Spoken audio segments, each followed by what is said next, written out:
오늘 우리에게 주신 하나님 말씀은 출애굽기 12장 1절부터 13절의 말씀입니다. 구약성경 97쪽입니다. 출애굽기 12장 1절부터 13절의 말씀을 드라마 바이블로 낭독합니다. 제 12장.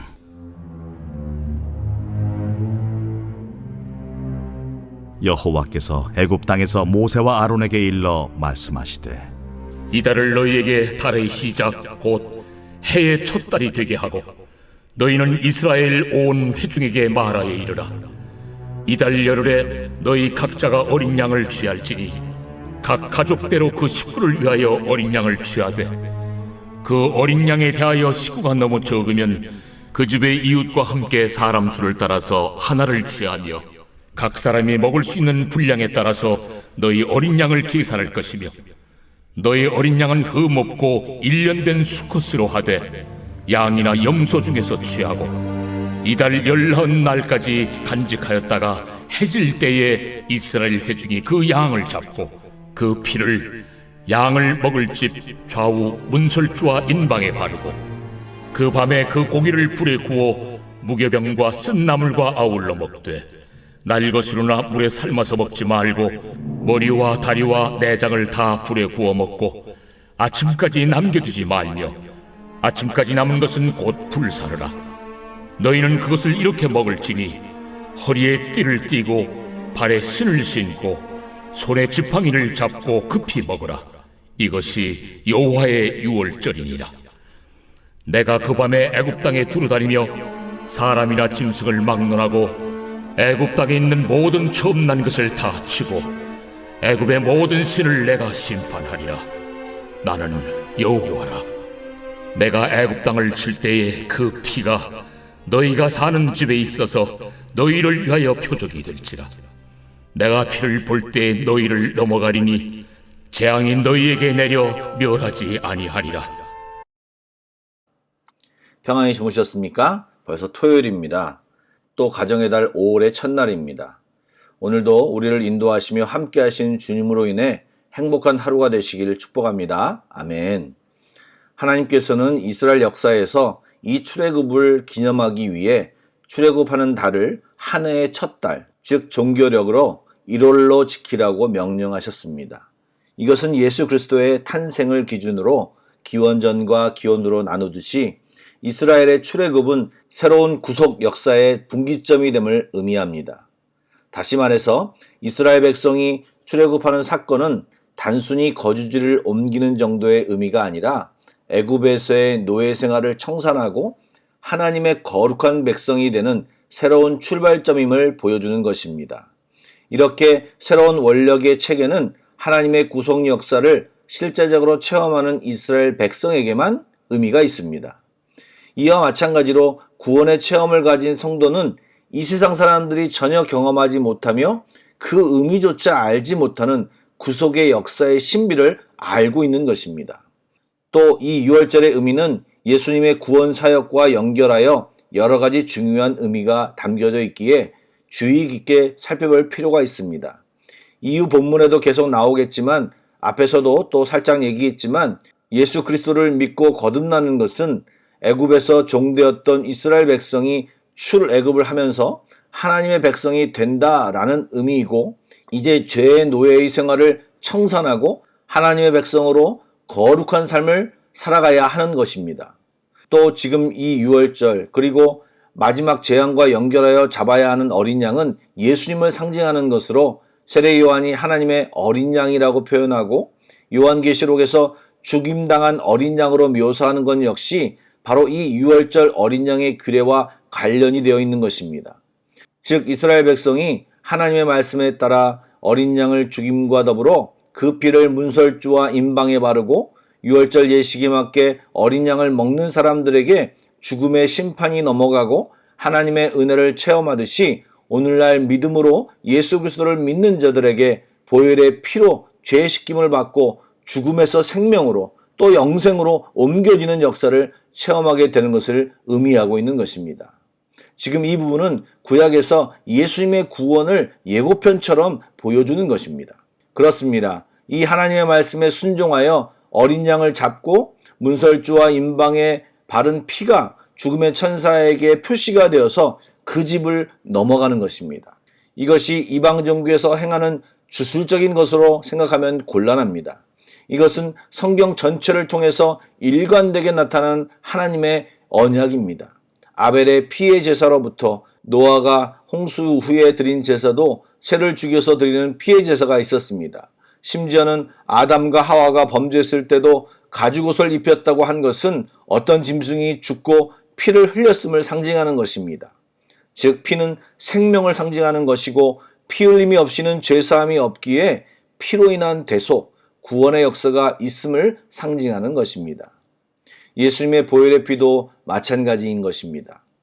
주님이 보혈을 흘리셨기에 분명히 우리 안에 죄가 있지만 믿는 자에게 주의 보혈로 우리 모든 죄가 씻겨지고 우리는 의로운 자, 죄 없음이 선포되는 것입니다.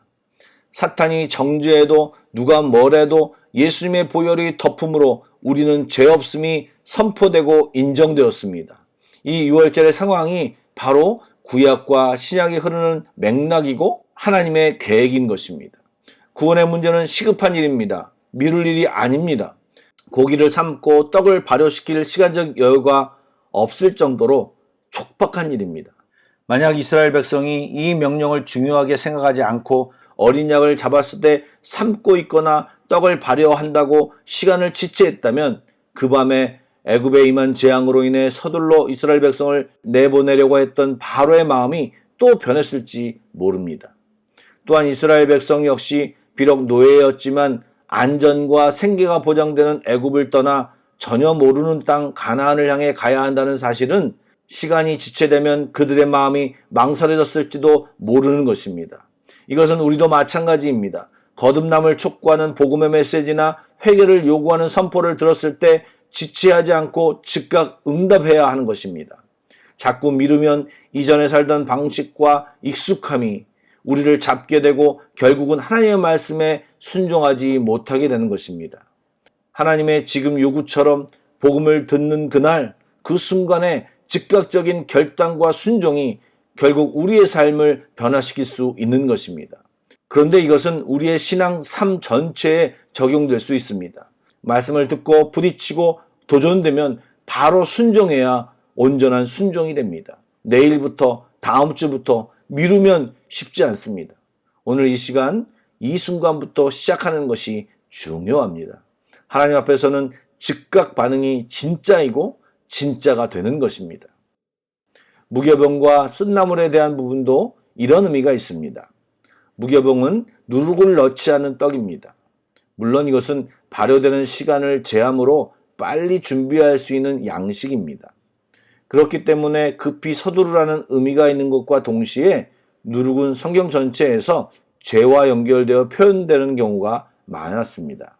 그래서 누룩 없는 떡을 먹으라는 이유는 과거 애굽에서 하나님을 모르고 살 때 그 속의 풍속을 쫓아 살던 모든 죄를 버리라는 의미가 있는 것입니다.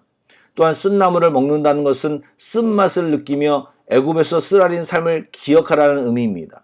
즉 애굽에서 우상을 섬기고 죄를 짓고 살던 그 삶은 쓰라린 삶이요 고난의 삶으로 기억하고 이제 새롭게 구원하신 하나님께 감사하는 마음으로 연결될 것을 말하는 것입니다. 또한 난로나 물에 삶아서 먹지 말라고 하는 의미는 식생활법에 적용하라는 의미보다는 유월절 예식에 한정된 규례라고 봐야 하는데 고대 이방 종교에서는 날고기를 먹는 습관이 있었고 특히 애굽에서는 고기를 삶아 먹는 행위가 일반적이었다고 합니다. 즉 하나님께서는 애굽과 단절을 의미하는 거룩한 유월절 예식에서 타락하고 부패한 이방의 관습을 답습하는 것을 금지하는 차원에서 구워 먹는 방법만 명령하신 것입니다. 또 머리와 정강이 내장 부분을 모두 불에 구워 먹으라고 한 것은 두 가지 정도의 의미가 있습니다. 사실 이 부분은 훗날 제사에 쓰는 제물의 부분입니다. 고기를 굽는 동안 연기를 흠양하시고 후에 번제의 연기와 같은 효과를 생각할 수 있습니다. 아울러 이 부위가 양의 머리로부터 몸, 발끝까지의 부분으로 양 몸 전체를 상징합니다. 또 45절에 보면 뼈도 꺾지 말라는 이야기가 나오는데 이것은 예수님이 십자가에 죽으실 때 그 뼈가 하나도 꺾이지 않을 것이라고 하는 예표인 것입니다. 또한 그 고기를 아침까지 남겨두지 말라고 하는데 그 의미는 무엇일까요? 유월절 고기는 예수님의 몸을 상징하는 것으로 가족 전체가 고기를 먹는 것, 이것은 그리스도 안에서 긴밀한 교제함을 의미합니다. 이미 식탁에 참여할 사람의 수요를 정한 유월절의 식탁 교제는 고기가 남으면 누군가가 제대로 먹지 못하였거나 교제의 자리에 참석하지 못했음을 뜻할 수 있습니다. 따라서 아침이 되기 전 고기를 다 먹도록 하라는 것은 그리스도 안에서 교제 안에 들어오지 못하거나 공동체 안에 있으면서 소외감을 느끼는 사람이 없도록 세심하게 돌보라는 의미입니다. 그리고 남은 것은 다 불사르라고 하는 것은 고기가 남아서 더럽혀지거나 어린 양의 희생의 의미를 잃어버린 채 단지 배를 채우거나 육신의 즐거움을 위해 먹을 위험을 방지하기 위함인 것입니다. 즉 성도의 교제 안에 들어오지 않거나 그 교제를 인간적인 욕망을 채우기 위한 수단으로만 생각한다면 매우 잘못된 것임을 교훈하는 것입니다. 여러분, 지금 이렇게 유월절 예식 부분이 바로 예수님의 죽으심과 그 의미가 다 연결되고 이어지고 있습니다. 그러므로 유월절을 생각하며 예수님의 죽으심을 생각하고 묵상해야 하는 것입니다. 이 시간 나를 구원하신 주님을 생각하며 구원의 감사와 구원받는 자가 무엇을 해야 할 것인가를 다시 한번 말씀을 보며 느껴야 하고 깨달아야 하는 것입니다. 새로운 다짐과 결단이 이 아침에 넘치기를 축복합니다. 아멘. 기도하시겠습니다. 사랑의 주님, 오늘도 유월절을 통해 예수님의 사랑과 은혜를 다시 한번 묵상합니다. 감사를 드리며 구원받은 자들로서 단절해야 할 것, 기억해야 할 것, 새롭게 해야 할 것, 나만을 위한 구원이 아니라 교회와 공동체를 생각하는 귀한 우리 모두가 되기를 간절히 소망합니다. 이 아침에 기도하는 모든 성도들에게 새로운 주님의 은혜가 가득하길 간절히 소원하오며 예수 그리스도의 이름으로 기도드립니다. 아멘. 찬양곡을 묵상하시고 합심기도와 개인기도로 나아가겠습니다.